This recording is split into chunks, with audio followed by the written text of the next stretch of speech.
महाराष्ट्रातील प्रत्येक अपडेट जाणून घेण्यासाठी आजच मेट्रो रायगडच्या सोशल मीडिया प्लॅटफॉर्मला लाईक, फॉलो आणि सबस्क्राइब करा।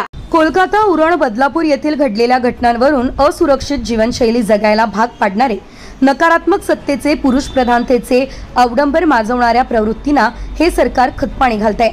यासाठी अशा प्रवृत्तींना वेळीच चिरडून टाकण्याची आज वेळ आली आहे। हा संताप शेकापच्या रायगड जिल्हा महिला आघाडी प्रमुख चित्रलेखा पाटील यांनी व्यक्त केला। पीडितांना योग्य न्याय न मिळाल्यास शेकाप रस्त्यावर उतरेल असा इशारा सुद्धा पाटील यांनी दिला। बदलापूर घटनेतील पीडितेला न्याय मिळावा, आरोपीला कठोरात कठोर शिक्षा व्हावी या मागणीसाठी शेकापतर्फे बुधवारी रायगड जिल्हा पोलीस अधीक्षक सोमनाथ घारगे यांना निवेदन देण्यात आलं।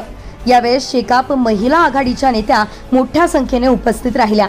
अत्याचाराला सामोरं जावं लागणाऱ्या बालिका, मुली आणि महिलांचा आता विशिष्ट वयोगट राहिलेला नाही।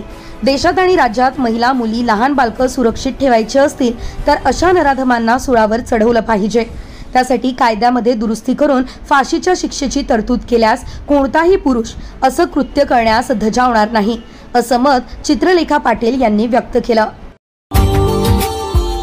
Subscribe now and press the bell icon. Never miss an update.